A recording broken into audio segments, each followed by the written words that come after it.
Welcome to another episode of Let's Talk Motorsport. It's been a couple of weeks. We've been off doing stuff. Troy's been overseas. I've been up at a race meeting in Whitten, a car race meeting, guys, a bit different. Putting my head on screen, doing a live stream with Let's Talk Motorsport, which was very good. But today, as you can see on screen, we've got the two times Aussie Supersport champion, Tommy Toparis, all the way from Goulburn. How are you, mate? Good, thank you, Braxy. Thanks for having me on. No worries. And Troy, good to see you. Are you out in a bit of this out on the back deck? I can saw the front deck. Yeah, mate. Beautiful day down here in Wollongong. So I've just been out doing a bit of flat tracking actually. So you got me back off in the office. Oh, well, you need to break anyway, getting old and you're losing fitness and everything. Yeah, I know. That's what I've been telling everyone. Anyway, Tom, thanks for joining us. And you've had a bit of an up and down season, haven't you? More down at the last round at Morgan Park. Yeah, thanks, Braxy. Yeah, it's obviously that wasn't in the plan to have that crash at Morgan Park, but yeah, unfortunate to we're having a good weekend. We were there at the front, and last lap of the first race, I got sent to the moon. So yeah, came down hard and hurt myself. So it's been a boring couple of weeks sitting around doing not much, but I'm just excited to get back into it again very soon. What did you actually do to yourself when you went over the high side? I landed. It's a long story. We had an oil spill early, and I crashed, and I got a hole in my suit from the early crash, where like virtually the whole field crashed. And then came in, changed suits, and the only suit that I had there didn't have an airbag in it. And then, of course, the crash that I have goes straight over the bars, landed straight on my coccyx, and I put two cracks in my pelvis actually, in my sacrum, and broke a few vertebrae. So yeah, not in the plan. But anyway, like I said, been sitting around, tinkering around in the shed. Can't really do anything. I've been told not to lift anything for a couple of months. So yeah, it's been boring, but all at the same time, I'm looking forward to getting back into racing again. Well, it's like the old saying, I'll just do one more lap at a ride day. Pretty much. Hey, Exactly. Troy, in those last bits, like going out without the airbag and everything, and we're all millionaires in hindsight, but yeah, a big wake Yeah. up call for you, Tommy.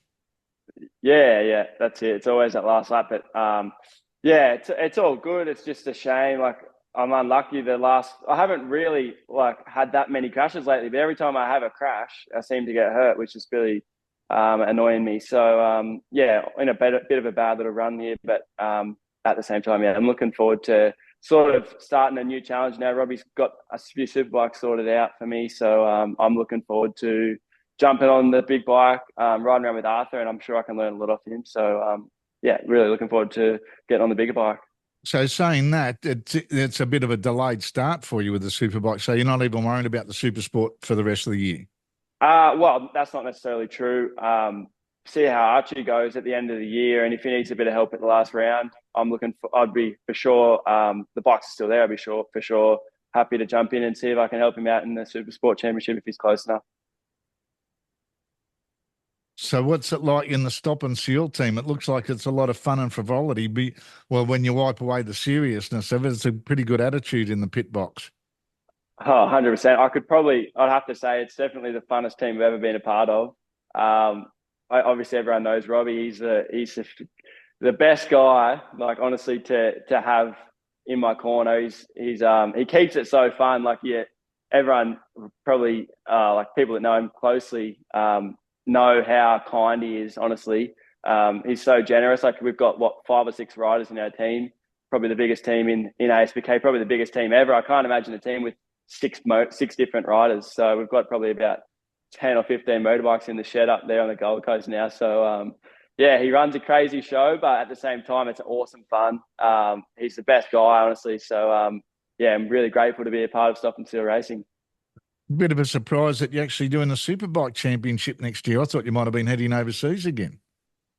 No, yeah, well, my plan was originally to race Superbike this year in Australia. It's just the fact that we did the Supersport wildcard at the island, and coming off the back of that into, I think it was only a couple of weeks after we had Sydney or whatever round was second, and the Superbike, we hadn't even ridden it, to be honest with you. So it just made sense to ride the Supersport bike there. And after winning at the Creek, we sort of thought, well, we'll keep going on. We went to QR and won there as well. So we're just sort of kind of just going along with it. And it was sort of always going to be a year where I jumped in and out of different championships and on different bikes. So the plan was to ride Superbike, and I was looking forward to riding the Superbike. And then now the one good thing that's come out of that crash at Morgan Park is that I now know what I'm going to do, and I may as well spend the rest of this year learning to ride the bigger bike and sort of adapting my style to ride the bigger bike. So looking forward to riding an R1 after all these years. I've ridden Supersport now for probably 5 or 6 years, so it'd be good to race with the big boys. Well, you did try at the beginning of the year as well, and that was trying to mix it up with trying to do the Supersport World Championship at the same time. Well, we only did the one class at the island, and that was purely, I didn't do any ASBK, didn't even race the 600s at ASBK. So it was just well, I wanted to focus on the world thing that weekend. I've always done the wildcards, and it's just such a hectic weekend when you've got 3 races of Supersport in Australia to mix with the like lot of track time in world. So I just thought focus on the Supersport, World Supersport thing. And because of that, I knew that basically both championships would be almost out of the question anyway from the first round of the year. So now I can focus on the R1. I've always wanted to properly. I've probably only ever done 5 or 6 days on Superbike in my whole life. So now if I can fully focus myself on riding a bigger bike, it'd be really good. Well, it's only a couple of weeks to go. And have you done any actual testing on it, or is it going to be? And we've got to remember that Phillip Island down here is only a 2-day meeting, so practice and laps out on track are going to be very limited. Yeah. I don't know if I'll be I'll be there, but I don't know if I'll be riding at the island with my injuries. I'll still be there just to support the boys in the team, but my full focus is getting ready for One Raceway. Well, that was my next question. I'm sure Troy's been champion at the bit because you two lucky bastards have been lucky enough to do a couple of laps around there. Yeah, no, it was pretty fun actually to go out there and do a couple of laps with Tommy. Like you said, I could see he was recovering from an injury. We spoke about that, and I think it's a good call that he sort of uses this year now to get himself fully fit, have a bit of practice on the Superbike, and focus on that for next season. But like you said, the new circuit out there at one. Me and Tommy were the first 2 riders to get the chance to ride the circuit in both directions, and it looks like it's going to be ready for the round down there. So, like Tommy said, there's still a lot of stuff to do, but the boys are working really hard, and I hope Tommy can come back and on his home race pretty much. It'll be a nice return for him to come back there and get a nice solid laps under his belt. Right, good to see you back inside, Troy. It was looking like it was getting a bit windy out there or something. Yeah, mate, beautiful day, but the breeze had just come up, so she was blowing around. So I've just stepped back inside in the bar room here, and hopefully you can still hear me now. And I've stopped wobbling around. The wobbly boot score. Yeah, well, you were wobbling around Wakefield. That's what we were interrupted with. But just tell us a bit more about it. We had that interview with Steve Shelley a couple of weeks ago, Troy. Richard Toparis was down there working on the garages as Steve was giving us a walk around lap with it. Looked pretty impressive then, but it's certainly the track surface now from the limited vision I've seen is looking like one of the best surfaces in Australia. Yeah, well, for me, like I said, they've done a lot of work there and they've pretty much resurfaced the whole track, really, to be honest. New curbs on the inside and the outside and drainage underneath and electrical cables and so much stuff underneath the place that you wouldn't even realise is there. But it all had to be put into place so they could do the asphalt. And fingers crossed, they've had enough time for the asphalt to be on the ground so it doesn't start moving and stuff.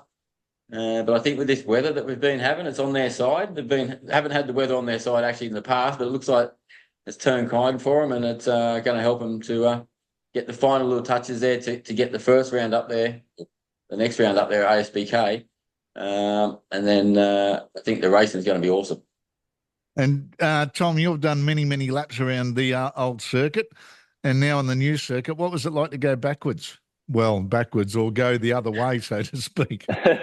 Yeah, it was interesting. I've actually raced my bicycle around there both directions in the years gone by. So to ride a motorbike backwards, it's definitely like it's interesting mentally to think about it. But I think, like the guys have obviously said, 2 circuits, 1 raceway.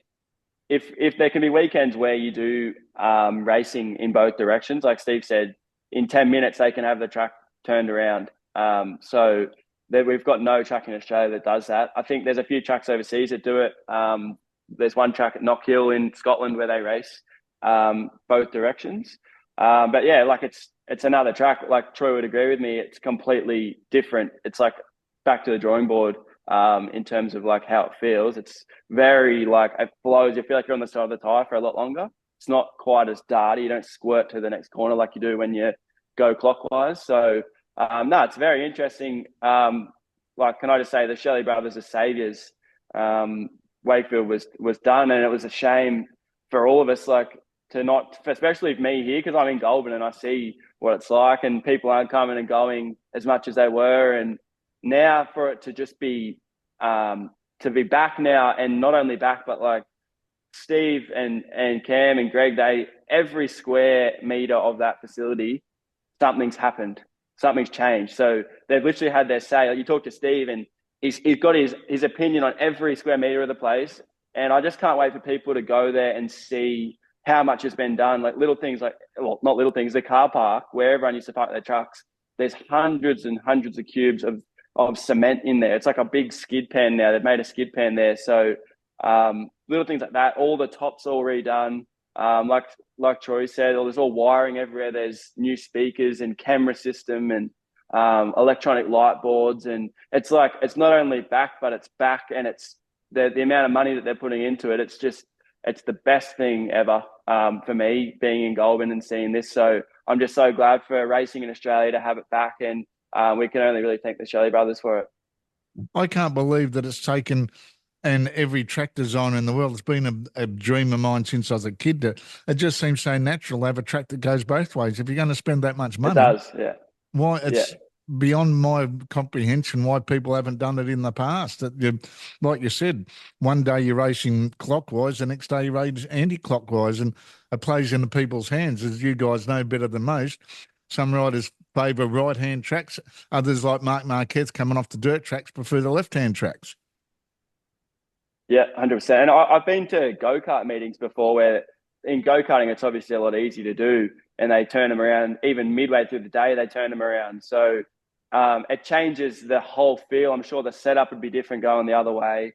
I actually love the sector from in reverse, coming down the hill off the top of like where turn 3-4 is, down the hill into the coming onto the main straight backwards. It's like a big long sweeper, and it feels like a lot wider and smooth and long apexes, like a triple apex. So it's just such a cool aspect, and like you said, it makes sense to do it. And finally, one circuit's done it, which it probably means that other circuits could do the same thing if they really wanted to. It's probably not that big of that hard of a thing to do. So it's cool that it's actually happening. Well, I've done this with Troy. We've had bench races in the past, talking to Eastern Creek and Phillip Island, or Sydney Motorsport Park and Phillip Island, doing that backwards. They're coming from turn 11 up over Lukey Heights and down through the hay shed. That'd be that wouldn't be for the faint-hearted. I think you'd have to take a few hundred tons of soil out to make it a little bit safer. But it'd be another great race. Imagine the drive from Southern Loop through turn 1 up the hill into turn 12. Yeah, you could definitely do it. I guess obviously it's a bit probably at Phillip Island to be more of a mission because it's such a fast track, but yeah, it would be a great feeling. Like I said before, we race, like Goulburn Cycle Club's done a lot of years of racing out at Wakefield. So riding around backwards it's always been interesting. It's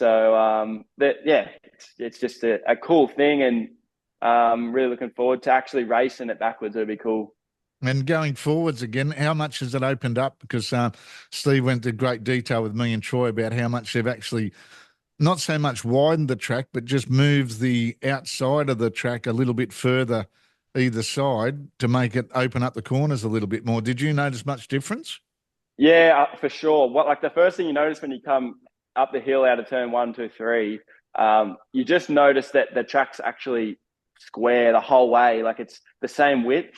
The curbs are beautiful on the inside, and obviously we didn't have outside curbs the day we rode because we were sort of helping the guys and confirming where they had to put those outside curbs.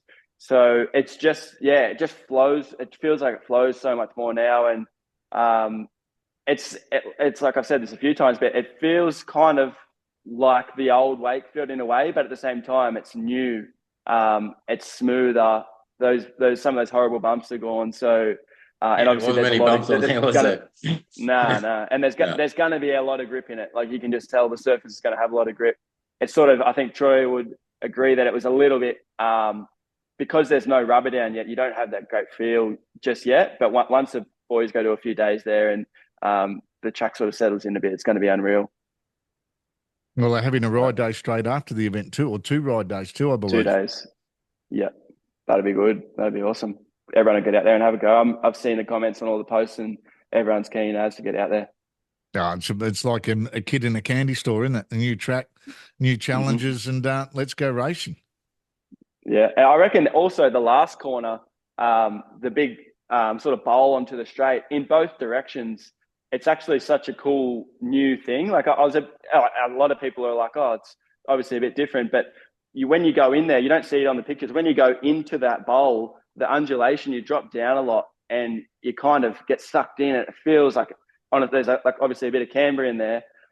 It's a cool aspect. And also going in reverse, it's sort of like a little flick to get into it. So it's really cool. A lot of people were worried about being a little bit unsafe, but I don't think at all, because you're not when you go in there, you're sort of you're not leaning over that much. It's just kind of like a change direction to get in there, and once you're committed to the turn, it's awesome.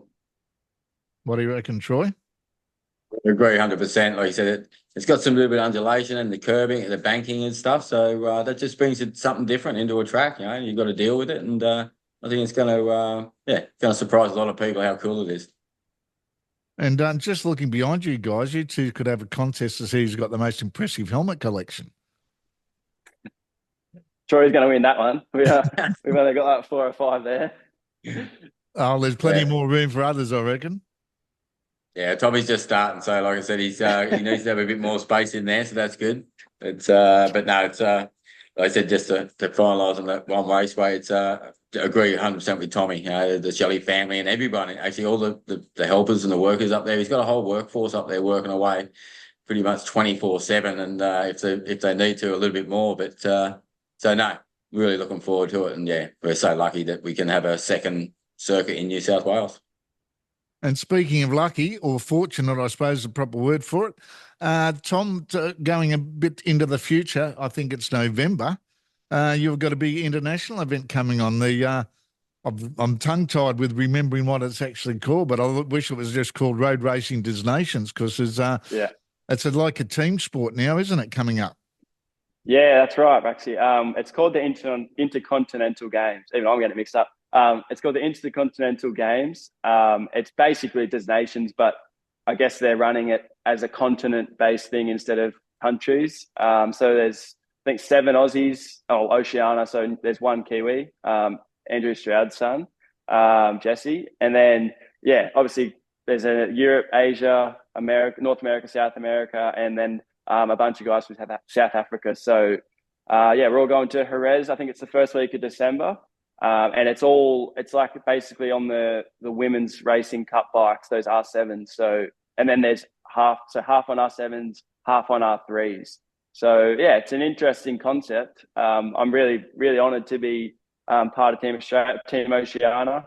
We'll jump on the R7. I think Archie's on the R3, and then there's Jonesy, Maxie, and then there's Taylor and I can't. Tara forget her name now. Tara Morrison. Yeah, Tara Morrison. And then it's just going to be interesting. I think it's different to Des Nations.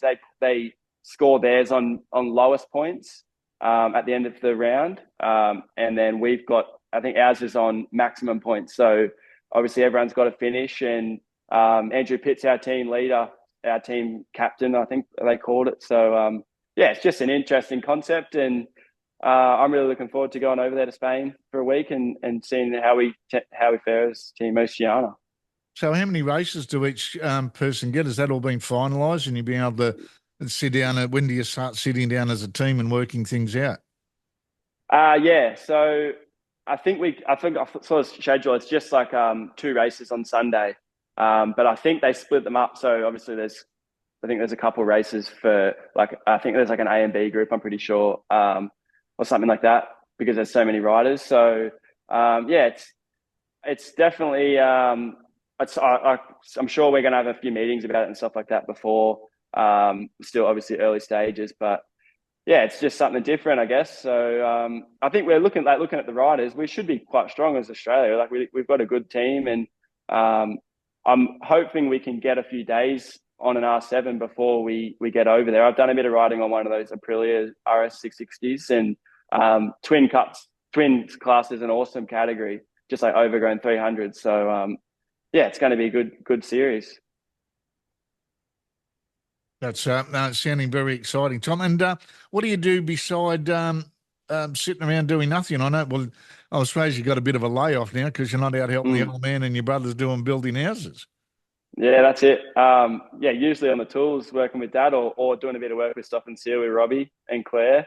But yeah, at the moment, I've just been tinkering around the shed, mate, playing with a few bikes and anything that doesn't kind of strain me. I was riding around Wakefield the other day at one raceway. I was literally just rolling around. I'm watching Troy leave Darkies, and I was literally just as safe as I could possibly be, just having a ride around. But yeah, apart from that, I've just been hanging out at home, mate.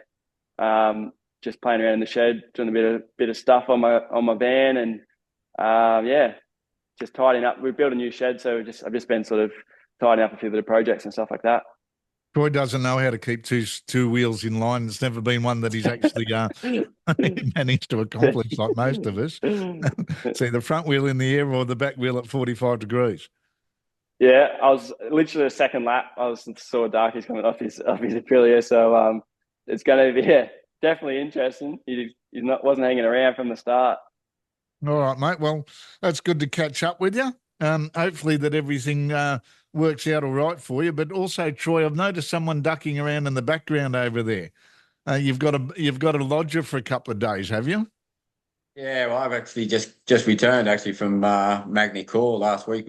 I took Cam Swain over there, and there was a Yamaha France track day organizer with the GMT 94 Yamaha Supersport and Superbike team were there doing a private test in the afternoons as well. So opportunity to get over there and give Cam a bit of insight into the circuit. I actually used to go quite well around Magny Cours, even on a slower bike, the Petronas. I think I saw put you on get pole position there in 2000 and what was that? 2004, I think it was. Yeah, it was in four. Yep. So, but it was a good opportunity. Every race Cam's gone to so far in the Blue Crew, the World Blue Crew this year, he's never seen the track really. He turns up, he's got 30 minutes. It's a free practice qualifier combined, and he's thrown straight into the race. And he's been there in the front group, but I think just lack of track knowledge. So it was like we bit the bullet and thought, let's get over there and give him a bit of a shake. And it went really well. Solid 2 days. Lots of laps, lots of information, and stayed upright. Got a bit of sunshine while we were away, so it's about 32 degrees over there, so pretty good training as well. So, but yeah, you're right, he's here. He's come back to actually spend the week. He's still got to do a bit of schoolwork. He's still finishing off his year 10 at the moment, so a bit of homeschooling for a few hours, and then we get out on the dirt bikes and do a bit of flat tracking and playing around on that today. So, but yeah, I'll get him to come over here and he sit down and have a chat. He's actually another rider in that challenge that we've got coming up with Australia at the end of the season. So he's another one of the riders in the team riding with Tommy. We'll get the Shepherds, we'll get out and pull him in. No worries, mate. I'll just pass him over. Just give us a sec. Hey, guys. How you going? All right, Cam, how are you? See, teammates, Tom meet Cam meet Tom. Hey, Cam. How you going? Good, mate. Sorry, I forgot. There's too many people on that list. I forgot to name everyone. Can you hear me good or? Yeah, mate. Yeah, that's no worries. So, Cam, we were talking before that about this Intercontinental Challenge. Is that what it's called again, Tommy? Yeah, games. Yeah. You must be pretty excited. FIM Intercontinental Games. So, you'll be champing at the bit as well as everybody else. Yeah, I'm super excited for it. Like, I mean, it's a massive opportunity. Getting supported by Motorcycling Australia, like, you know, getting to ride Jerez, and we get a lot of track time, and the best riders from around the world are gonna, go head to head, and yeah, that's all I can say. I'm just super excited. I just want to get into it. Well, Troy was saying your biggest drawback really is learning tracks. And you learn tracks pretty well because you've been getting regular top 10 places, top 5 places in the cup that you're racing over there, the Blue Crew Cup. How do you go about learning a track? Maybe Tommy might be able to give you a few tips as well. We'll be all bouncing each other off each other in December come Jerez time.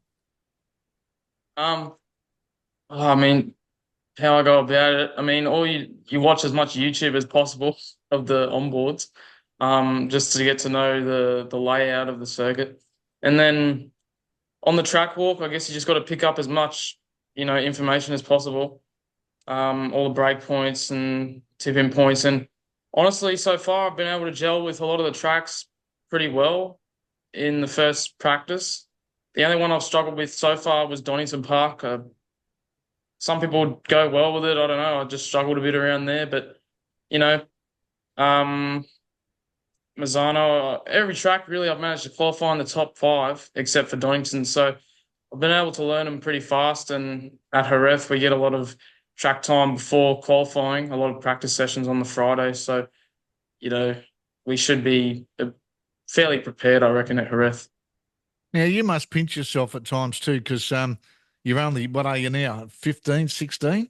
I turned 16 last week. Turned 16. Well, happy birthday for last Yeah. week Cheers. 16. Hopefully, Troy didn't give you a kiss in celebration. I asked for 16 hookers, but he didn't give it to me. That'll come, mate. That'll come. Don't we? Be careful what you wish for with that, lad. But no, like you say, you're rolling off these Donington Park, Massano, all these tracks. You're going to be at a Reth and everything. It's what kids and guys my age dream about, getting out there and doing some laps. And quick as I've been around those circuits is on a scooter. Well, I did a 125 GP bike around Donington many years ago, but that was a great. My favourite part there was Craner Curbs. You Yeah, can't see it. yeah, it's pretty wild going down there for sure. But 100%, mate. I'm super grateful for all the opportunities I'm getting, and I'm just all I can do is I'm just doing my best. I'm just trying as hard as I can, and I never would have thought that I would be able to be doing these tracks so early in my life, I guess. But yeah, I'm just taking it all as it comes, taking all the info I can get, and super appreciative of all the help I've gotten to get me where I am. So you're not doing much track time. What are you doing between going overseas and racing? What's that, 5 rounds for the series over there? 6 for me. 6. So what are you doing in the meantime to keep you trying? Tommy would relate to this because he's been sitting on his butt for a couple of weeks, champing at the bit to even get on a motocross bike just to get your hand-to-eye coordination going. Yeah, well, unfortunately, I don't actually have any dirt bikes just because of lack of money, to be honest. We just had to sell them when I was younger. So, but I do get out to the kart track up where I live a fair bit. And that's sort of my bike training, just out on the R3. I take the fairings off and get out to the kart track a lot. I get out to Morgan Park too. That's my local. Been going there since I was 8. So, I get to ride the road bike a fair bit, but then my training, I train, do circuit workouts in the gym and a little bit of running, and I try to do all that stuff as much as possible. That's really the training that I do between rounds. Unfortunately, I don't get to ride the Bend or Phillip Island, those sorts of tracks very much because it just doesn't happen. And it's also super far from where I live. But yeah, that's the training I do between rounds. What about you, Tommy? What is your training regime when you're fit? Yeah, when I'm fit, mate, usually on the motocross bike. We've got a gym at home now, so I'm stuff at home and yeah, hanging out, bit of carpentry, mate. That keeps you fit as well. So yeah, it's been a bit boring lately, but yeah, a couple of weeks, mate, and I'll be back into it. Are you into the taekwondo like your old man is? Oh, no, not like him. Not as serious. I used to be back in the day. We've just got that down the road. It's about 200 meters from home as well. So he darts in and out in his gi, Karate Kid. Sensei Richard. And Cam, we've talked about Tommy racing superbikes in the ASBK next year, and maybe there's a few overseas trips lined up for him as well. You never know what Robbie Bulger's got up his sleeve. But have you got any things starting to get, not concrete, but starting to get into the slurry mix that might come to fruition? Yeah, there's a couple things that are, possible like coming together, but it really depends on how I finish the season, I think, and you know, I want to get it, finalized, but still, like I said, I got to show my potential in these last 2 rounds at Magny-Cours and Aragon. Also at Jerez, I think if I can do well there, that'll help things out. But nothing's set in concrete, like you said, at the moment. But I'm definitely trying to work on some things, and my goal is to be racing overseas next year. Ideally in World Supersport 300, but I'm still working on that as hard as I can and just trying to finish the year off strong. All right, guys. Well, we might finish it up there. It sounds like you've got a few things in plan. It's great to see that, and hopefully we'll see you at a track down here anyway, Cam. Even if you're not racing, coming down for a bit of a look. Yeah, hopefully I can do the last round of ASBK and shake things up. Hopefully. All right. Well, thanks for joining us, and Tommy, all the best in your recovery. And like you said, you might be racing at Phillip Island in a couple of weeks' time, but you'll have the dancing shoes on at One Raceway in about, what's that? Only about 5 weeks' time, really. It's coming up on us really quick. Yeah, about a month's time. So the guys are out there getting it all done, getting the track ready, and like Troy said, Steve's got a workforce out there, and the place will be ready. And I'm just looking forward to seeing everyone back there again. Honestly, I'm looking forward to seeing the hill full, and hopefully we get some good weather in late October. All right, mate. All the best for you guys, and hopefully we'll have a chat to try and get the whole team on Let's Talk Motorsport before you head off to Jerez in December. That'd be quite entertaining between you bunch of larrikins, between having a bit of a chat. But thanks for joining us. Let's Talk Motorsport. Thanks, mate. Thanks for having me. No worries. See you soon. All the best for the rest of the year. See you guys. See you guys. Thank you. Cheers, boys. Catch up.